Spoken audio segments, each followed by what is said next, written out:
Salut tout le monde et bienvenue dans cette nouvelle revue de presse. On commence cette revue de presse avec l'équipe de France où Zinedine Zidane prépare déjà son nouveau staff avec un visage qu'il connaît parfaitement.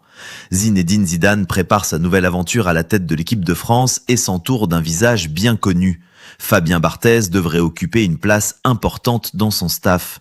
Comme le révèle le Figaro Sport dans son édition du 14 août 2026, Zinedine Zidane et Fabien Barthez vont se retrouver au sein de l'équipe de France plusieurs années après avoir partagé les plus grands moments de l'histoire des Bleus. Les deux hommes se connaissent parfaitement. Ensemble, ils ont remporté la Coupe du Monde 1998 avant de décrocher également l'Euro 2000 avec la sélection française. Une relation construite au fil des années entre les succès historiques de la génération 1998 et les moments beaucoup plus difficiles vécus sous le maillot tricolore. Selon le Figaro, cette nouvelle collaboration symbolise donc 30 ans de fidélité entre gloire et crève-cœur. Mais cette fois, Zidane et Barthez ne seront plus sur le terrain. Le premier sera chargé de diriger les Bleus, tandis que le second aura pour mission de travailler avec les gardiens de la sélection. Un choix loin d'être anodin. Le choix de Fabien Barthez semble parfaitement correspondre à la philosophie de Zinedine Zidane. Le nouveau sélectionneur privilégie visiblement des hommes qu'il connaît et en qui il peut avoir une confiance totale. Au-delà de leur amitié, Barthez possède une expérience exceptionnelle du très haut niveau. Champion du monde et champion d'Europe avec les Bleus, il connaît également parfaitement la pression qui accompagne l'équipe de France. Pour Zidane, cette proximité pourrait donc faciliter la transmission de son message au groupe et contribuer à créer une véritable identité autour de la sélection. Le Figaro Sport souligne ainsi la fidélité qui unit les deux anciens champions du monde. 30 ans après leurs premiers grands exploits avec les Bleus, Zidane et Barthez s'apprêtent à écrire ensemble un nouveau chapitre de leur histoire, cette fois depuis le banc. On passe maintenant à Paris où le PSG pourrait frapper un grand coup sur le marché des transferts avec l'arrivée d'un attaquant espagnol bien connu de Luis Enrique. Le FC Barcelone et le Paris Saint-Germain ont trouvé un principe d'accord pour le transfert de Ferran Torres. L'attaquant espagnol va quitter la Catalogne et prendre la direction de Paris où il retrouvera Luis Enrique, titre le quotidien catalan Sport dans son édition Ferran Torres vendido. Ferran Torres vendu. Selon Sport, le Barça va récupérer 48,5 millions d'euros grâce au transfert de son attaquant. De leur côté, AS et El País évoquent une opération autour de 50 millions d'euros. Les deux clubs ont déjà commencé à échanger les documents nécessaires pour finaliser le transfert. Ferran Torres doit désormais se rendre à Paris afin de passer sa visite médicale et de finaliser son arrivée au PSG. Le joueur aurait également déjà trouvé un accord contractuel avec le club parisien. Luis Enrique, un élément décisif. Cette arrivée est notamment liée à Luis Enrique. Le technicien espagnol connaît parfaitement Ferran Torres, qu'il avait lancé avec la sélection espagnole en 2020. Au PSG, l'ancien sélectionneur souhaite renforcer son secteur offensif et apprécie particulièrement la polyvalence de Torres, capable d'évoluer sur les ailes comme dans l'axe. Le contexte est également favorable aux joueurs. Ferran sort d'une saison 2025 à 2026 très réussie avec le Barça, avec 21 buts en 49 matchs, avant de devenir le héros de l'Espagne en inscrivant le but décisif de la finale de la Coupe du Monde 2026. Le départ de Ferran Torres représente une opération intéressante pour Barcelone. Le joueur n'avait plus qu'1 an de contrat et le club catalan récupère ainsi une somme importante plutôt que de prendre le risque de le perdre gratuitement l'été prochain. Et justement, le départ de Ferran Torres pourrait avoir des conséquences importantes sur la suite du mercato barcelonais. Selon Mundo Deportivo, le FC Barcelone a conclu un accord pour le transfert de Ferran Torres au Paris Saint-Germain pour près de 50 millions d'euros fixes sans variable. Le Barça réalise ainsi une importante rentrée d'argent et libère également de la masse salariale.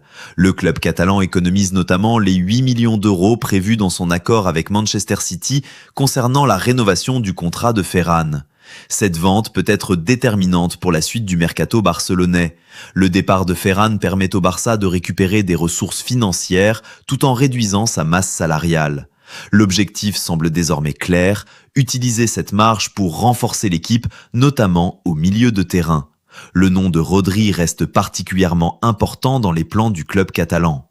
Sportivement, le départ de Ferran représente toutefois une perte. L'Espagnol pouvait jouer à plusieurs postes offensifs et constituer une solution intéressante dans la rotation. Barcelone devra donc s'assurer que son remplacement soit à la hauteur. Pour le PSG, l'arrivée de Ferran apporte un joueur offensif polyvalent, capable d'évoluer sur les côtés comme dans l'axe. À près de 50 millions d'euros, Paris mise sur un joueur qui connaît déjà parfaitement le football de haut niveau. Et le Barça ne compte visiblement pas s'arrêter là. Après avoir cédé Ferran Torres, le club catalan pourrait réinvestir une partie de cette somme sur un dossier XL. Le FC Barcelone continue de pousser pour recruter Rodrigo Hernandez, actuellement à Manchester City. Selon AS, l'opération pourrait dépasser 210 millions d'euros en prenant en compte le montant du transfert, les commissions et le salaire du joueur sur plusieurs années. Manchester City réclame environ 80 millions d'euros pour laisser partir son milieu de terrain. Le Barça doit donc trouver un équilibre entre son désir de recruter Rodrigo et ses contraintes financières. Le joueur aurait clairement privilégié le projet barcelonais, mais l'accord entre les deux clubs reste le principal obstacle. La vente de Ferran Torres au PSG, autour de 50 millions d'euros, pourrait justement aider le Barça à financer cette opération. Le dossier Rodrigo est particulièrement important pour Barcelone sur le plan sportif. Le club cherche un milieu capable d'apporter de la maîtrise, de la récupération et de l'expérience au plus haut niveau. Le fait que le joueur souhaite rejoindre le Barça donne un avantage aux Catalans, mais Manchester City possède encore une position de force dans la négociation. Le montant de 210 millions d'euros doit toutefois être interprété comme le coût global de l'opération et non comme le seul prix du transfert. C'est justement ce qui montre l'ampleur financière du dossier. Même avec un joueur proche de la fin de son contrat, le Barça pourrait devoir investir énormément. La vente de Ferran Torres apparaît donc stratégique. Barcelone pourrait utiliser une partie des 50 millions d'euros récupérés auprès du PSG pour se rapprocher de l'accord avec Manchester City. On quitte maintenant le mercato pour nous intéresser aux Pays-Bas, où Xavi Hernandez prépare une nouvelle identité de jeu pour la sélection néerlandaise. Selon AD Sportwereld, Xavi Hernandez, nouveau sélectionneur des Pays-Bas, veut construire une équipe basée sur la maîtrise du ballon et la domination du jeu. Le technicien espagnol considère la possession comme un élément essentiel de son projet. Son idée repose également sur 3 autres principes, la passe, le pressing et le positionnement. L'objectif est de voir les Pays-Bas contrôler davantage les rencontres, conserver le ballon et imposer leur rythme à l'adversaire. Le choix de Xavi marque une véritable évolution pour la sélection néerlandaise. À quelques jours de la reprise de la Serie A, le Milan AC semble déjà entrer dans une nouvelle phase sous les ordres de Ruben Amorim. Selon les informations mises en avant par la Gazzetta dello Sport, Christopher Nkunku fait partie des joueurs poussés vers la sortie, tandis que l'avenir de Raphaël Leao reste particulièrement incertain. Youssouf Fofana, Fikayo Tomori et David Odogwu seraient également concernés par cette opération de dégraissage. Cette tendance n'est pas totalement nouvelle. Dès juillet, la presse italienne expliquait déjà que Fofana, Tomori et plusieurs autres joueurs étaient susceptibles de quitter Milan, tandis que Leao était lui aussi associé à un départ. Amorim semble vouloir construire une équipe qui corresponde beaucoup mieux à son système. Le problème, c'est que plusieurs joueurs concernés possèdent encore une vraie valeur sportive. Le départ de Nkunku, arrivé avec de grandes attentes, serait notamment un constat d'échec assez rapide. Le dossier Leao est encore plus sensible. S'il part, Milan perdrait l'un de ses joueurs offensifs les plus talentueux et devrait impérativement lui trouver un remplaçant de haut niveau. La situation de Nkunku est d'autant plus surprenante que le Français avait terminé la saison sur une dynamique intéressante. La Gazzetta expliquait notamment qu'il avait réussi à se montrer décisif dans le sprint final et que son avenir pouvait encore basculer. Et voilà, c'est la fin de cette revue de presse. N'oubliez pas de vous abonner à la chaîne et de liker cette vidéo. Merci à tous pour votre soutien et à très bientôt pour une nouvelle revue de presse.